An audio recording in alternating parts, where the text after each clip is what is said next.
వీళ్ళు ఎంత చదువుకున్నా ఏ పొజిషన్లో ఉన్నా వీళ్ళ బుద్ధి మాత్రం మారదు.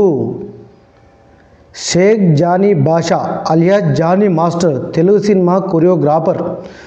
వాస్తవానికి కొద్ది గొప్ప కష్టపడిందే ఆ స్థాయికి ఎవరూ రారు. వచ్చినప్పటికీ ఆ స్థాయిని నిలుపుకోవడం చాలా కష్టం. వాళ్ళ బుద్ధి మారదు. ఎందుకనంటే వీళ్ళకు నేర్పడమే అలా నేర్పుతారు.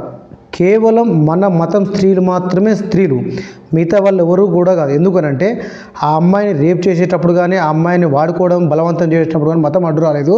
కేవలం పెళ్లి చేసుకోవడానికి మాత్రమే మతం అడ్డు వచ్చింది. అందుకనే మతం మార్చుకొని పెళ్లి చేసుకోమని ఒత్తిడి తెచ్చారని బాధితురాలు మీడియా ముందు చెప్తుంది. మహిళా కమిషన్ కంప్లీట్ చేసింది. అయితే అనేక కేసులలో ఎవరైనా కంప్లైంట్ ఇస్తే వెంటనే వెళ్ళి అరెస్ట్ చేసే పోలీసులు మాత్రం ఈయన అరెస్ట్ చేయాలంటే నీ దగ్గర ఏమైనా సాక్ష్యాధారాలు ఉన్నాయా లేవా అని మీ దగ్గర సాక్ష్యాధారాలు సేకరించిన తర్వాత మాత్రమే అరెస్ట్ వెళ్ళింది. ఈరోజు గోవాలో అరెస్ట్ చేశారని తెలుస్తుంది.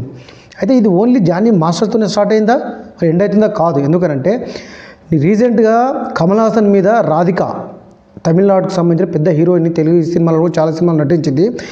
ఆమె కూడా ఏం చెప్తుంది, కమల్ హాసన్ అని ఒక మూర్ఖుడు ముద్దు సీన్ల కోసము దర్శక నిర్మాతల మీద అనేక ఒత్తిళ్లు తీసుకొచ్చి బలవంతంగా చేపించేవాడు. ఆ సమయంలో హీరోయిన్ల పట్ల వికృత చేష్టలు చేసేవాడు అని చెప్తే కనీసం కమల్ హాసన్ గురించి చర్చ జరగట్లేదు. పైగా కమల్ హాసన్ ఒక్కడే కాదు, షారూఖ్ ఖాన్ కావచ్చు, ఇలా అమీర్ ఖాన్ కావచ్చు, వీళ్ళందరూ కూడా సైఫ్ అలీ ఖాన్ కావచ్చు, వీళ్ళందరి లక్ష్యం ఒకటే, ముస్లింలు కాని వారందరినీ కూడా ఏదో విధంగా పెళ్లి చేసుకొని మతం మారి వాళ్ళ ద్వారా పిల్లలు కనడం మాత్రమే. ఎందుకు? వాళ్ళకి అట్లాగే చెప్తారు కాబట్టి వాళ్ళు గట్లే చేస్తారు, వాళ్ళు ఏ రూపంలో ఉండరు. అందుకని వీటికి విరుద్ధంగా అబ్దుల్ కలాం గారు జ్ఞానంతో, గొప్ప విజ్ఞతతో సమాజానికి ఎలా ఉండాలో అలా ఉన్నారు కాబట్టి వీళ్ళు అబ్దుల్ కలాం గారిని ముస్లింగా స్వీకరించారు. మరి ఎవరు ముస్లిం అని అంటే వాళ్ళ మహిళల్ని కాని వారు ఇట్లా చేయాలి. వీళ్ళు ఎప్పుడన్నా ఇప్పుడు ఈ సోకాల్డ్ ఈ పేర్లు తీసుకున్న వాళ్ళందరూ కూడా ఎప్పుడైనా టెర్రరిస్టులకు వ్యతిరేకంగా మాట్లాడినట్టు విన్నారా? ఈ దేశంలో బాంబు దాడులు జరిగినప్పుడు కానీ, లేకపోతే ఈ దేశంలో బ్లాస్టులు జరిగినప్పుడు కానీ, టెర్రరిస్టులు అటాక్ చేసినప్పుడు కానీ, ఏదైనా సందర్భంలో టెర్రరిస్టులకు వ్యతిరేకంగా మాట్లాడే సందర్భాలు ఉన్నాయా? ఉండవు. కానీ ఇగో ఇట్లా తనని నమ్మి ఆ అమ్మాయి చెప్తుంది, ఆ జానీ మాస్టర్ అనే దొంగ విధవ మైనర్గా ఉన్నప్పుడే ఆ అమ్మాయి మీద రేప్ అటెంప్ట్ చేసినట్ట. మరి తెలుగు ఇండస్ట్రీలో ఉన్నటువంటి పెద్దలు కూడా ఎందుకు మాట్లాడట్లేదు? ఎవరి ప్రలోభాలకు లొంగిపోతున్నారు, లేదంటే ఎవరికి భయపడుతున్నారు? ఇటువంటి చర్యలు చేసిన వారి మీద ఎట్లా అంటే వీరి మీద తీసుకునే చర్యలకు, క్రమశిక్షణ చర్యలకు మిగతా వాళ్ళు ఎవడన్నా బుర్రలో అట్లాంటి ఆలోచనలు ఉంటే భయపడాలి. అరే పెద్ద పెద్ద సినిమా వాళ్ళు ఉన్నారు, హీరోలు ఉన్నారు, దర్శక నిర్మాతలు ఉన్నారు. మరి మా ఇండస్ట్రీలో అందరం మేము ఒకటే, మా కుటుంబ సభ్యులు అంటే ఒక మహిళకు అన్యాయం జరిగితే మీ కుటుంబ సభ్యులకు అన్యాయం జరిగినట్టు కాదా? మరి దీని మీద ఎందుకు మాట్లాడట్లేదు? కాబట్టి వాళ్ళ బుద్ధి అంతా వాడు ఏ రూపంలో ఉన్నా సరే, ఒక డాక్టర్ ఉండొచ్చు, ఒక యాక్టర్ ఉండొచ్చు, ఒక ఆఫీసర్ ఉండొచ్చు, లేకపోతే ఎక్కడున్నా సరే, మిగతా మతానికి, ముఖ్యంగా హిందూ మతానికి సంబంధించిన అమ్మాయిలు అని అంటే వాళ్ళకి చాలా చిన్న చూపు. వాళ్ళని రేప్ చేయాలి, వాళ్ళని తాకవాలి, ముట్టుకోవాలి, వాళ్ళను వికృతం చేయాలి, అపహాస్యం చేయాలి, వాళ్ళని అవహేళన చేయాలి. తద్వారా వాళ్ళు ఆనందం ఉంటారు, వాళ్ళకు జన్నత వస్తుంది. వాళ్ళు అదే రాసి పెట్టింది, వాళ్ళు అదే ఫాలో చేస్తారు. మరి మిగతా వాళ్ళ పరిస్థితి ఏంది? కాబట్టి ఈ జానీ మాస్టర్ ఒక్కరితో అనలేదు, ఇంకా అటువంటి వాళ్ళు చాలా ఉన్నారు. వెలుగులోకి వచ్చినాయి కొన్ని, రాని కొన్ని.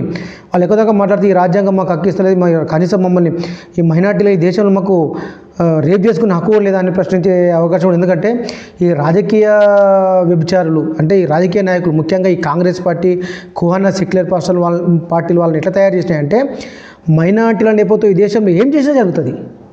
రేపులు చేయొచ్చు, మర్డర్లు చేయొచ్చు, మానభంగాలు చేయొచ్చు. కాబట్టి ఎవరైతే జానీ మాస్టర్ మీద ఆ అమ్మాయి కంప్లైంట్ చేసిందో ఆ అమ్మాయి కుటుంబానికి భద్రత కల్పించాలి. మహిళా కమిషన్ ఈ కేసును ఛాలెంజ్గా తీసుకోవాలి. మా ఇండస్ట్రీలనే కావచ్చు, ఇటువంటి దుర్మార్గులు, మతం పేరు మీద జరిగే ఇటువంటి దుర్మార్గులు ఎక్కడెక్కడ ఉన్నారో పోలీసులు కావచ్చు, లేకపోతే ఎటువంటి ఎవరైనా సరే వీటి మీద దృష్టి పెట్టి ఇటువంటి మూర్ఖులకు బుద్ధి చెప్పాల్సిన అవసరం ఎంతైనా ఉంది. మరి ఇప్పుడు ఆ అమ్మాయి కులం తెలియలేనట్టుంది మిగతా వాళ్ళకి. ఎందుకంటే మనం కులం లేకుండా బతకలేము, ఆక్సిజన్ తీసుకోకుండా బతకం, కానీ కులం లేకుండా బతకలేము. కాబట్టి ఆ అమ్మాయి కులం ఏందో తెలియనట్టు, అందుకని ఇంకా ముందర రావట్లేదు చాలామంది. కాబట్టి రరే నాయన ఇప్పటికైనా కళ్ళు తెరవండి రా, బాంబులు వేస్తే మాట్లాడడం, అటాకులు చేస్తే మాట్లాడడం, రేపులు చేస్తే మాట్లాడడం, లవ్ జిహాద్ పేరు మీద చంపేస్తే మాట్లాడడం, ఇది కూడా సినిమా లవ్ జిహాదే కావచ్చు. ఎందుకంటే చాలామంది చూడండి ఈ హీరోయిన్లను అందరినీ చాలామంది అట్లా చేసుకుంటున్న వాళ్ళే నచ్చా వాళ్ళ మత గ్రంథాలు చదివా కాదు, ఒక ట్రాప్లో పడేస్తారు, ఆ ట్రాప్ల తర్వాత పెళ్లి చేసుకోవడమే ఉంటుంది. కాబట్టి దయచేసి జాగ్రత్త పడకపోతే కంప్లీట్ ఒక మహిళ మీద ఒక కుటుంబం ఆధారపడి ఉంటుంది. ఒక మహిళ మారితే 5 మంది మతం మారినట్టు. కాబట్టి మన దగ్గర ఉన్నప్పుడు హిందూగా ఉన్నప్పుడు ఒకరు లేదా ఇద్దరినే అంటారు, వాళ్ళు అక్కడ చేంజ్ అయిన తర్వాత తక్కువ 5 మందికి వెళ్తారు. వాళ్ళు కూడా చూడండి, సైఫ్ అలీ ఖాన్ గారు 3 పెళ్ళిళ్ళు, అమీర్ ఖాన్ గారు 3 పెళ్ళిళ్ళు. ఎవరిని మళ్ళీ మన వాళ్ళని ఎందుకో వాళ్ళ దాంట్లో పెళ్లి చేసుకోవడానికి వాళ్ళకి అర్హత లేదా? వాళ్ళు సంసారానికి పనికిరారా? ఇది ఎందుకు మన స్త్రీలు ఎందుకు పనికొస్తారంటే గిందుకే వాళ్ళకు ఒక దురదృష్టి ఉంది. వాళ్ళకు లేని మనకే మైనార్టీలను భుజాలకు ఎత్తుకొని ఇళ్ళలో కూర్చోట్టుకొని ఒక అల్లులుగా తయారు చేసుకున్నాం. ఆ కాంగ్రెస్ పార్టీ అట్లా తయారు చేసిన చట్టాలు అట్లా తయారు చేసినాయి. ఆ ఒగ్బోటి సమస్య ఓలేదు, ఇది గిట్లే తయారైంది. కాబట్టి ఇప్పటికైనా కళ్ళు తెరవండి, ఇట్లాంటి దుర్మార్గుల పట్ల జాగ్రత్తగా ఉండాలి. కఠిన చర్యలు అవసరం అనుకుంటే వీళ్ళ కోసం రాజ్యాంగాన్ని కూడా మార్చాల్సిన అవసరం ఉందని తెలియజేసుకుంటూ మన చుట్టుపక్కల జరిగే వాటి పట్ల సంఘటనల పట్ల జాగ్రత్తగా ఉంటూ మన అమ్మాయిలను మన స్త్రీలను కూడా కాపాడుకోవాల్సిన బాధ్యత మనందరి మీద ఉంది. జై భీమ్, భారత్ మాతాకి జై.